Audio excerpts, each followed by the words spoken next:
Okay, so welcome to the Baal Shem Kolel in Tzfat, Israel. And today we are going to discuss the Rambam diet. Now, it's very, very interesting because the Rambam was one of the greatest doctors. We had a doctor that spoke at Asiyam HaRambam, and he said that the Rambam wrote 10 books on medicine. You know that? He, in fact, made an encyclopedia of medicine, everything up to his time. And in fact, he took medicine basically from superstition to science. Superstition to science. He literally was one of the greatest doctors.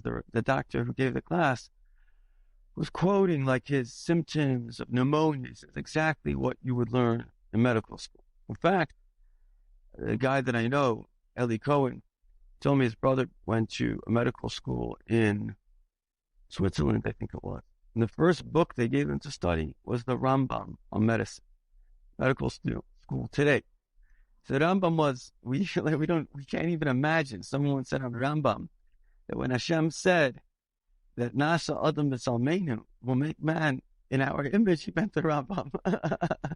Rambam Taka had this kind of it's not a human mind.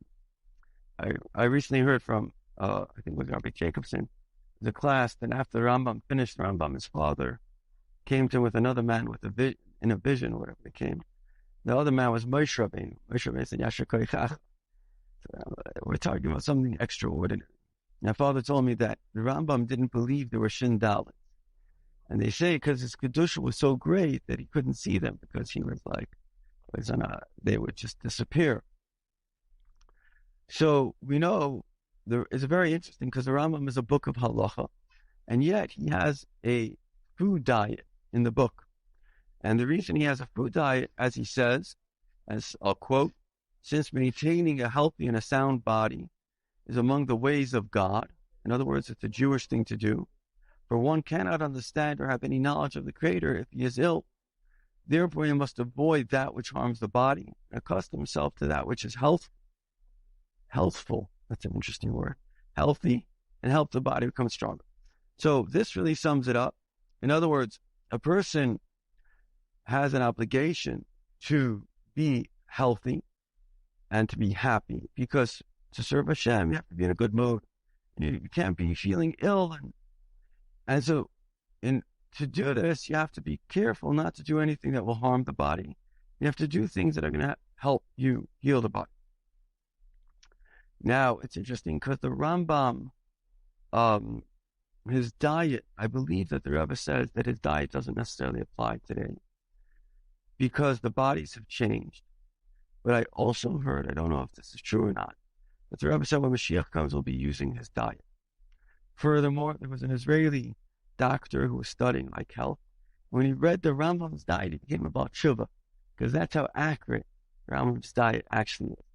So one thing is for sure, even though we wouldn't say you should go with all the elements of his diet, but first of all, the general idea of eating healthy, the studies are showing now, we have massive studies, large studies, 70% of major illnesses are preventable through healthy eating, and that's a very large number. In fact, 40%, just one thing, which is brought down in Kitzur Shulchan Aruch, which is fiber, just fiber, because they have very large studies, like 10,000 Harvard study, which is the Mediterranean diet is known to be the best or one of the healthiest diet. But why?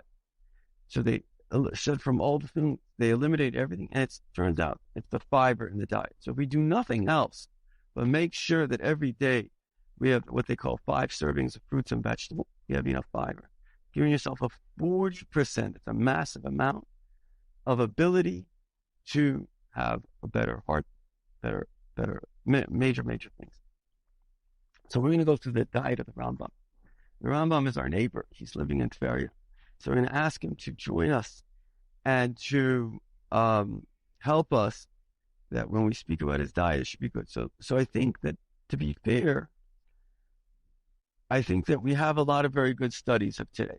In fact, to be fair, the science that we have today on food is unparalleled in human history, because now, as you know, famous thing about a study is do a study on one person, 10 people, 30 people, and do a study on 100 million people. That's a serious study. So we have studies like the nurses study from Harvard, 40-year study of hundreds of thousands of people, and they analyze it. And of course, as I said it the other day, we now know there are other factors to health, which are ironically even more important than eating healthy. For example, good relationships turn out to be more important than anything else. But in terms of a diet, this is the diet to be had. And I'll kind of say it in a way, because I do have a little bit of knowledge in terms of diet, try to say what I'm going to say in a way, connecting it to some of our modern knowledge, which basically our modern knowledge boils down to eating what they call as much as possible raw foods that are fruits and vegetables, as much as possible from the earth, as much as possible organic, because they spray, and anything you have that's sprayed, you should try to wash it. And to minimize your animal foods, we now know that foods from the ocean that has mercury, so they say not to have more than like maybe a palmful a day of salmon, things like that. They say sardines are okay, the little fishes are okay. In terms of oils, they say basically to only use olive oil. I think cooking oils on a high temperature is not good. Cooking any food, any animal products in high temperatures are very, very unhealthy. So try to cook things in low temperatures. The whole grains are good. White bread is basically sugar, pasta, anything that isn't. Because the interesting thing is, for a while I was kind of staying off fruits as well, because fruits have a lot of sugar. But then I realized that the way Shem made the fruits, they put in a lot of fiber. And what the fiber does is it slows down the release of the sugar. So because the fruit, even though it has sugar in it, because it has fiber, it releases the sugar slowly. So the issue is not really sugar. The issue is the spike in the sugar. And we all know there's the issue of GI. And really, as much as possible, we should be staying away from processed foods. Processed foods, I saw a study, like very, very powerful study, like 60% closer to death. And the Rebbe himself said that processed food, everything, the more a human touches a food, the worse it gets. And from a simple study from Israel, a very important study, is that there's a ratio of omega-3 to omega-6 fats. So omega-3 is your fats from, let's say, fish, your fats from, let's say, you have omega-3s in flaxseed, you have omega-3 in chia seed, in I think some nuts as well. But omega-6 is what they use, like sunflower oil, other oils. What is olive oil? Do you know? I'm not sure what olive oil is. Let's check out what olive oil is. But the point is that the ratio of omega-3 to omega-6 is, I'm just going to check this up, olive oil fat. The ratio should be 4 to 1. And these are very serious studies. 4 to 1. And because we're getting so much oil, you buy hummus, oil, right? It is actually 40 to 1. That means we're having 10 times as much omega-3s as we should have. I don't think salt is such a big deal unless a person has a heart issue. Some people, salt works out okay. I just want to see what obviously with we should also be trying to have extroversion. That's important. I don't know, this article was nice. And ironically, some other things that are, chocolate is a very, very healthy food. Okay. I don't see this whole thing. But, okay. Summary, olive oil can improve several aspects of heart health. In fact, studies show that it may reduce blood pressure and inflammation, protect LDL particles from oxidation, improve blood vessel health, and help prevent unwanted blood clotting. That's pretty important stuff. And the other thing that is very, very important is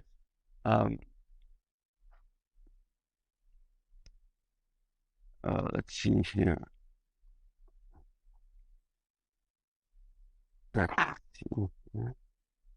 Okay, they just got a lot of stuff on olive oil here. It's a whole story. But in any event, yeah, that's the mice. Okay. The other thing, an Israeli study, very interesting, because the Gemara says this, portions of pas chakras, 400 calories in the morning is very healthy. So we should have our oatmeal in the morning. You should have at least 400 calories in the morning. Very, very, very, very important for health. And really, if a person just follows what I said right now, will be doing very, very well. There's no question about it. But now let's look at the Rambam's diet. Hashem should bless us that we should have. The most important part of a diet is what? Desire. We should have the desire to do it. I have a friend. I don't know. He's probably not alive anymore. He was a doctor. Very interesting. Unfortunately, people smoked a lot. He killed millions of people. And so he was what do they call the X-ray doctor? As a radiologist. He was from the first. So he would take a picture of a guy's lung and say, "I'm really sorry, you got 6 months to live. Doctor, I'm not taking any more cigarettes." And he was like, "I'm really sorry. Like, what you're telling me now, you should have told me 20 years ago." And so we gotta make a achlata taiva. Rambam should help us that, because there's a guy, very special guy, I think his name is Michael Gerber or someone. He reads every nutritional article that comes out, and he has a tremendous part. He's very into like a vegan kind of diet. But his part just is as follows, that, and I think what he says is true. He says the body, and this is something that people don't realize, the body is always in a health war. In other words, we grow, and as we're children, our bodies are very, very strong. So our ability to fight bacteria, and in fact, people don't know this either, but people are always getting, unfortunately, yenamachla cells, and the immune system is always killing them. The body literally is just nonstop in a state of, it's a war, because we have white blood cells, and they're trained to find what's wrong, and they're basically busy killing. In fact, there's a research center right over here. People know that AIDS is bad and it kills people, but it turns out it's not AIDS that kills people. AIDS affects the immune system. And then because the immune system is down, there's a virus that causes a skin cancer. But with a good immune system, you don't get the cancer. So it's interesting. So what's actually happening is it's the immune system that's keeping you going. And so now what we're finding is we're trying to de-stress. All these things are important. Why? Because it helps your immune system. Because when your immune system is strong, 50% of the battle is not what you take in, but it's actually what you kill. Having an immune system that's going to kill the bad stuff. And so this is very, very important. There's a lot of studies today on the importance of inflammation, right? Everybody knows about it. So inflammation comes, sugar is very bad. In fact, gluten is bad for inflammation. Why is gluten bad for inflammation? Because one of the big doctors, a from guy from, he's in Mount Sinai Hospital. It's called a microbiotic guy. He studies the microbiome, the whole world. So he says what gluten does is it opens up the intestines. And so when the intestines open up, there are little food particles that go into the bloodstream. So the white blood cells see these food particles as enemies. So they start to attack. And inflammation, of course, is what? It's the result of white blood cells. That's why if you get if God forbid somebody scratches their finger, then it becomes red, and around the red becomes white. What's the white? It's the white blood cells. So it's the inflammation. That's actually what killed a lot of people in COVID, because the virus came into the lungs and the white blood cells came to attack the virus. And the white blood cells have inflammation. They had liquid, and the liquid was too much because it has to be an exchange between liquid and basically it has to be a moist environment, but it has to be able to exchange the air. So the bottom line is that there's certain things that lower inflammation. We know cinnamon lowers, turmeric lowers, but the things more important than everything to low things that lower inflammation, the things that increase inflammation, which is sugar and Um, also, um, the other thing that increases is gluten, because, like we said, what it does is it releases, opens the little intestines. The little intestines is porous, but it's very, very tiny. It's microscopic. So it allows the little bits of food to get out into the bloodstream. But when it gets a little larger, the food is too big, the immune system sees it as an enemy, it starts to attack it. And then it becomes a sense of inflammation in the body. And inflammation, of course, is related to pain as well, and all this kind of bad stuff. Okay, we don't mean to scare anyone, because that's not that's not healthy as well. Okay, but what we're saying is emes, it's truth. It's been proven very much, and it takes society to change much too long. So people have to be the change that they want to see in society. Okay, so he says as follows. So the Rambam says, okay, so now I'm going to tell you how to be healthy. A person should never eat unless he is hungry, nor drink unless he is thirsty. He should never put off relieving himself, even for an instant. This is very interesting. Unfortunately, this situation, important for people to know this, that the bladder, a doctor told me this, when people get older, sometimes the bladder can't hold the liquid, whatever. And if a person goes to the bathroom right away, the bladder remains strong. But if they don't, the bladder has to stretch. So it's very important to go to the bathroom right away. Rather, whenever he feels the need to urinate or move his bowels, he should do so immediately. So this is very, very interesting, because these are the first things, which must be the most important things that the Rambam says. And of course, it's brought down in Halach and the Torah, Baal Tashaksi. So it shows how important. One should not eat until his stomach is full. One should not eat until his stomach is full. Rather, he should stop when he has eaten to close to 3/4 of a full satisfaction. Now, elsewhere, the Rambam says that the greatest illnesses is that we overeat. This is a big problem that we have today. Baruch Hashem, it's our problem. One should drink only a small amount of water during the meal. That's very interesting, because the Rebbe brings down, as I mentioned before, to me, the last year of the Rebbe's teachings is the Emes La'mitoi. The Rebbe brings down from Gemara that if you eat and you don't drink, it's like dam, it's like blood, like poison. So from the Gemara, it says to always make sure to drink when you eat. But what he says is only drink a small amount of water during the meal and mix that with wine. We do now know that wine is very, very healthy. When the food begins to be digested and in his intestines, I don't know, how long that takes, food in the intestine, I don't know when that is. He may drink what is necessary, so maybe wait some time. However, he should not drink much water even when the food has been digested. So he's not a big fan of drinking a lot of water during the meal. One should not eat until he has checked himself thoroughly that he does not need to relieve himself. So he's saying you got to go to the bathroom, and don't eat until you go to the bathroom. Number 2, should not eat until he has taken a stroll, which is sufficient to raise body temperature. So he's into the idea that before you eat, your body should be, because it's like an oven, you got to turn the oven on so your body can digest the food. Now remember, in the olden days, they weren't like us. We're like big noshers. In the olden days, they probably had like one meal or something, so it was easier to structure yourself around this meal. Alternatively, he should work or exert himself in some other way. The rule is that he should engage his body and exert himself in a sweat-producing task each morning. So that's very, very interesting. So now he's talking about exercise, and he's saying a rule every morning. And this is, I did a thing with a doctor, Michael Sokol, a very special doctor in America. He's a psychiatrist, an internist, and endocrinologist. 3 medical degrees. So he said that it's very important, a lot of studies, that we have to do exercise, something that's going to produce sweat. Every day, you've got to produce sweat. That shows that you're exercising. Afterwards, he should rest slightly until he regains composure, until he relaxes, and then he should eat. Okay, so this would be a very healthy way in the morning. Make sure you do something that makes you sweat, relax a little bit, and then eat. And as I said before, it's very important to in the morning to exercise. If you were to bathe in hot water after exerting himself, it would be beneficial. Okay, if you're retired, you have a nice full day to yourself, you can do that.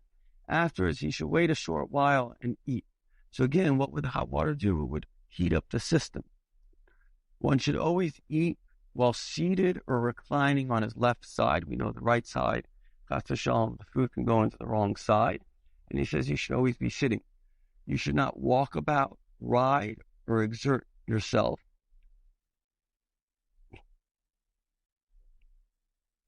subjects his body to startling influence. Okay, don't go to a horror movie while you're eating, nor take a stroll until the food has been digested. So I just want to make sure I get this early. Okay, so here you have to sit when you eat, and you don't exert your body until after the food has been digested in his intestine. Question is, how long does it take? I just want to see this. How long does it take? Let's ask a question. 1 second. How long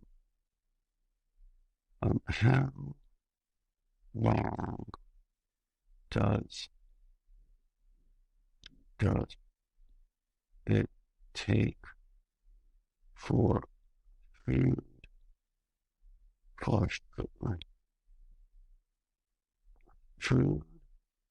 to be digested in the intestine?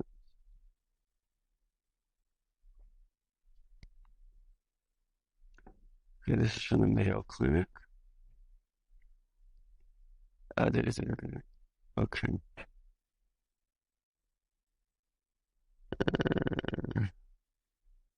Okay, well, that's not what I'm looking for, because it's like, basically, they're about like 6 to 8 hours for food to pass through your stomach and small intestines. I don't think that's what he's referring to.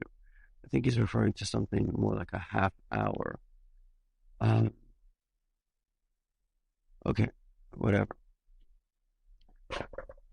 Anyone who takes a stroll or exerts himself after eating brings serious and harmful illnesses upon him.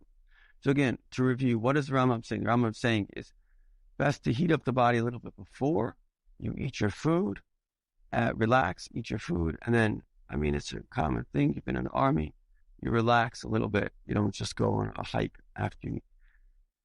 Then he speaks about sleep. Now, sleep is very important. There are 700 health benefits to sleep. Sleep is not a joke. And this is something, I haven't seen this anywhere, but it's my own philosophy and theory. And that is that, unfortunately, we have something called, dementia, Alzheimer's. We all know that that comes from amyloid. Amyloid is a plaque that builds up in the brain. What's interesting is that they've made many, many drugs to get rid of amyloid, and none of them work. And so there's a guy, Dr. Brenner, who has a whole thing on preventing it. And his basic thing is eating healthy and exercise. But I think that sleep is very critical. Why? Because we know in sleep, the body gets rid of amyloid. Basically, the amyloids build up during the day, and the muscle that they give is like a city that gets garbage, and street cleaners come at night and they wash it out. So amyloids are a natural process. I don't know why we need to have them, but when we sleep, we get rid of them. So making sure you can sleep is a fundamentally important thing, whatever it takes to have a good night's sleep, whether it's a bath, whether it's somebody told them magnesium helps, whatever it is, very, very, very important for people to sleep. Today, day and night make up a period of 24 hours. It is sufficient for a man to sleep a third of this period, meaning 8 hours. These should be towards the end of the night, so that there be 8 hours from the beginning of his sleep until sunrise. So, thus, he should rise from his bed before sunrise. Now, this is very important as well, which is we should be out of our bed before sunrise. Sleep should be before sunrise. So sunrise is about 6 a.m. means we should be going to sleep about 10 p.m. Very important. One should not sleep face down or on his back, but on his side. This helps with digestion. I find if I do the wrong side, it's like my dreams. Things are a little funny. On his left side at the beginning of the night, and on the right side at the end of the night. Very important. Should not retire shortly after eating, but should wait some 3 or 4 hours. Interesting. One should not sleep during the day. Laxative foods such as grapes, figs, mulberries, pears, melons, certain types of cucumbers, and certain types of zucchini should be eaten first before the meal. This is very interesting. Laxative foods are very important for us. When a person is stuffed up, you can go for grapes. Now, elsewhere, the Rambam says that there are 3 foods that you can always eat, which are grapes, figs, and dates. Certain foods are always okay, certain foods are not. Grapes, figs, and dates. So he says you should have this at the beginning of the meal. One should not eat them together with his main meal. Rather, he should wait until they have descended from the upper stomach and then eat his meal. Again, I don't know the timing on this. Foods which are constipating, such as pomegranates, quinces, apples, and crustaminian pears, should be eaten immediately after the meal and not in quantity. So he basically has this concept, which is the foods that are easy to digest you have before, the foods that are harder to digest you have at the end. A person who desires to eat poultry and meat in one sitting should eat the poultry first.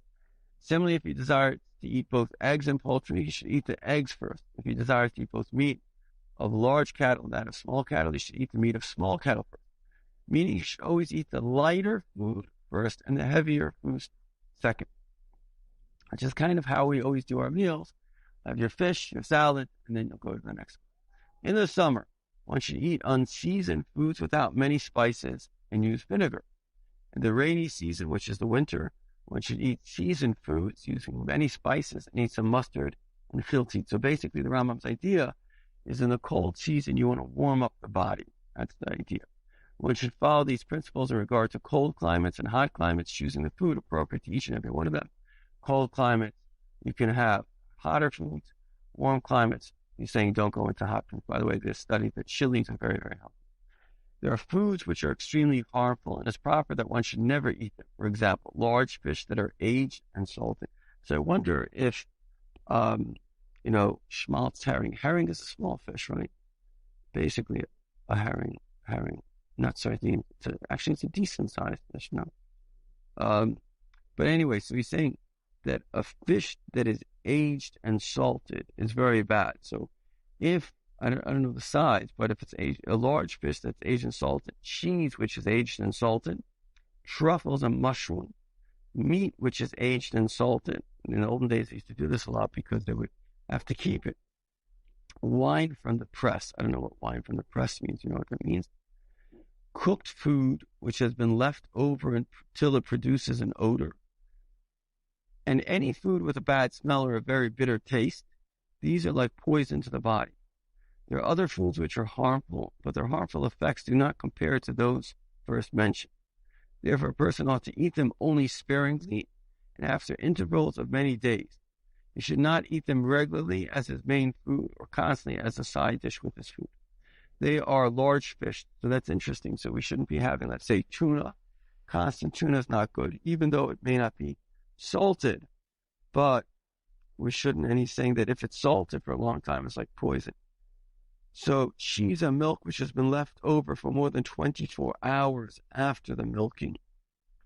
Okay, maybe today with pasteurization it still shouldn't. I don't know. But certainly without pasteurization it makes a lot of sense. Meat of large oxen or he-goats, horse beans, lentils, chickpeas, barley bread, matzah, cabbage, leeks, onions, garlic, mustard, and radishes. All of these are harmful foods. It's fitting that he should eat them very sparingly and only in the rainy season, abstaining entirely in the summer. Of these, horse beans and lentils alone should not be eaten either in the summer or winter. Squash may be eaten in the summer season. There are foods which are harmful, but less so than these. They are waterfowl. I don't know what that is. Young pigeons, dates, bread roasted in oil or kneaded in oil. What's bread kneaded in oil? I guess instead of water. Flour, which has been sifted so well that no bran is left. So that's interesting that he recognizes that. Fish brine and pickled fish oil. They ought not to be eaten in quantity. A man who is wise overcomes his desires, not drawn by his appetite, eats nothing of the aforementioned, till he needs them for medical reasons, is indeed heroic. Now it's interesting because he doesn't mention sugar, because sugar is an invention, I think, in the 1400s. It was after his time. One should always avoid fruits. You should not eat them in quantity, even when dried. It goes without saying when they are fresh. When they are not sufficiently ripe, they are like sores to the body. Okay.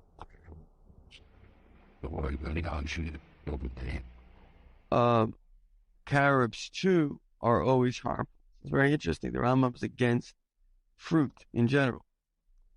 And certainly if they're not ripe. All pickled fruits are harmful. It should be eaten only sparingly in summer weather and in hot climates. Figs, grapes, and almonds are always beneficial, both fresh and dried. So we gotta have a fig, grape, and almond mix. The Rambam's superfood. That would be a good selling point, especially in Israel. One may eat of them as much as he requires. However, you should not eat them constantly, even though they are most beneficial of fruits. Honey and wine are harmful to the young and wholesome for the old. It's very interesting when you know that they always tell children not to. Certainly this applies in the rainy season, and summer one should eat 2/3 of what he eats in the winter. Because in the winter you need to burn more. A person should always try to have loose movements throughout his life, tending slightly towards diarrhea.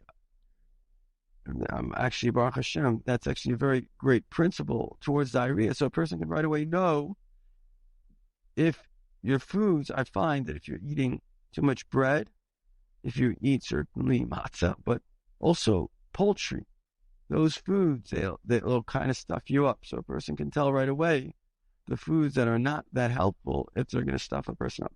This is a cardinal principle in medicine. Whenever one suffers from constipation or has difficulty moving his bowels, serious disease will beset him, God forbid. How can he induce loose movements if he has mild constipation? If he is a young man, each morning you should eat well-cooked halimi. I don't know what that is. You know what halimi is? Which have been seasoned in olive oil, pickled fish oil, and salt without bread daily. Okay, or drink the boiled water of cooked spinach or cabbage, seasoned with olive oil, pickled fish oil, and salt. Fine. If he is an old man, he should drink honey diluted with hot water in the morning, wait approximately 4 hours, and then eat his meal. Now, I don't know if I made a mistake, but I used to think that that's funny. I used to think that the Rambam says that olive oil helps, just olive oil. And whether it was right or wrong, it's right, olive oil. And obviously, it doesn't say this, but fiber is one of the main things that help a person. So if you have juices that have a lot of fiber, that will help, like tomato juice. You should do this for 1 day or 3 or 4, necessary until he has loose bowels.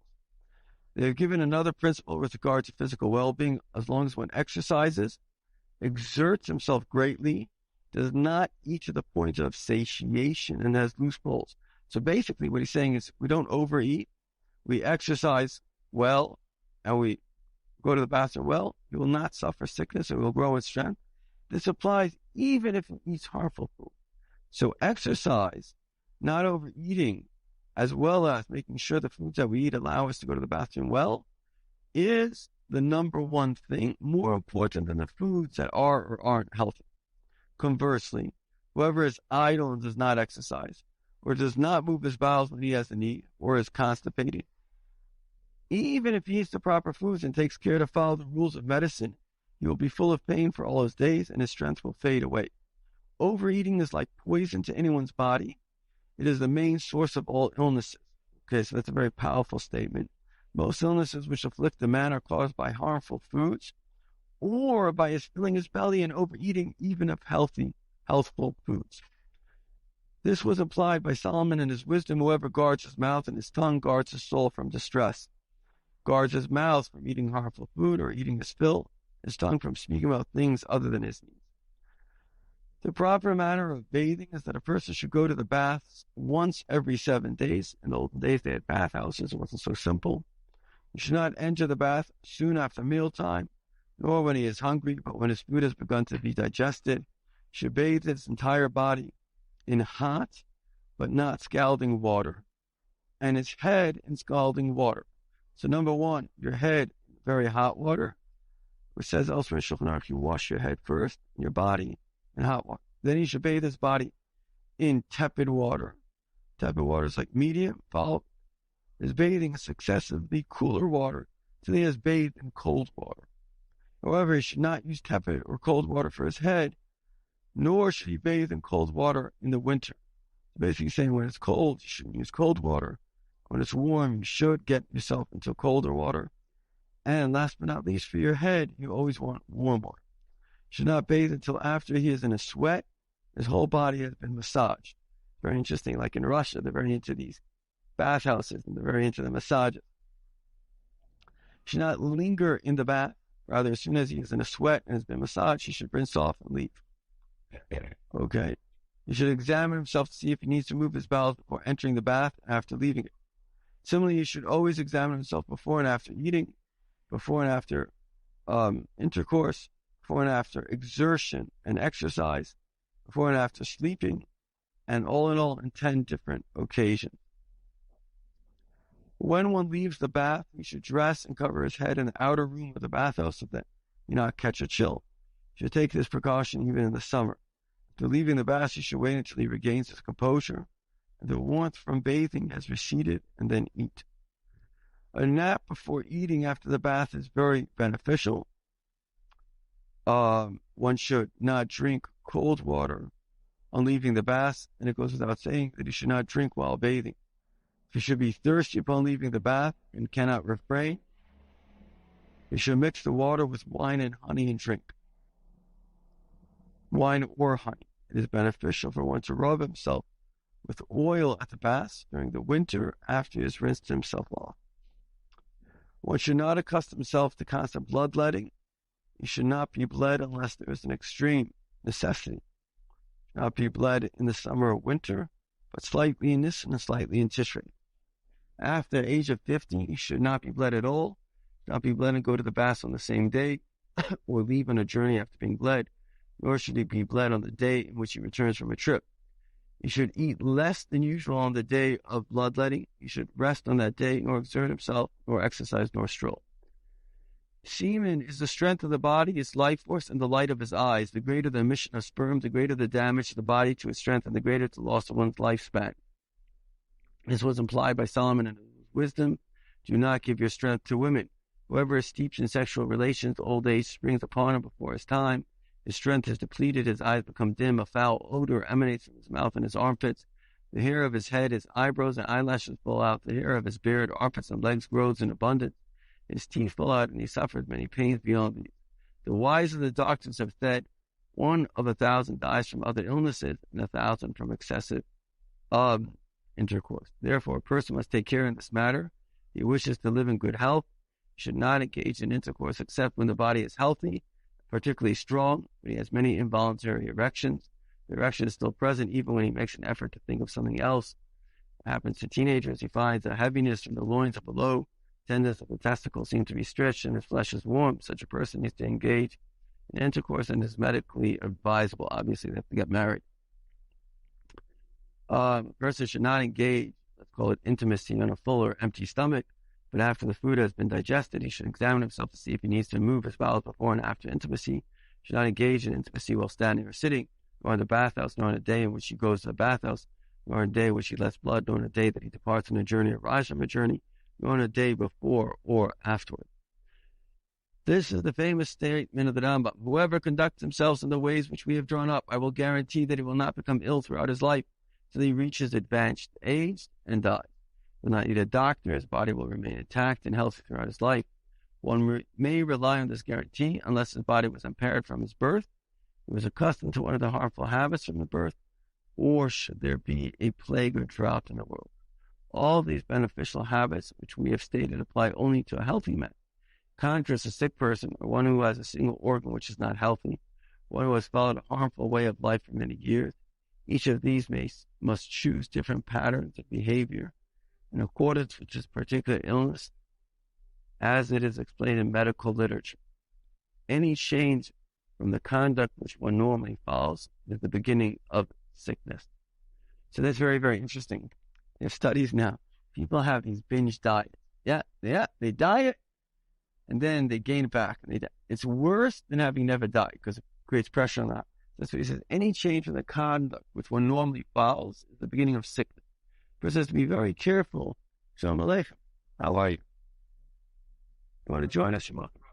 No problem. You can join. A person has to be very careful to incrementally do the right thing, not make these radical changes. And of course, the Rebbe says that if a person's ill, they have to go to a doctor and follow advice. Shem gives permission to the doctor to heal.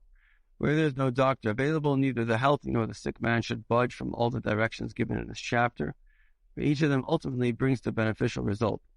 A Torah sage is not permitted to live in a community which does not have the following: a doctor, a bloodletter, a bathhouse, a latrine, available source of water such as a river or a spring, a synagogue, a teacher of children, a scribe, a charity supervisor, a rabbinical court empowered to impose corporal punishment and jail sentence.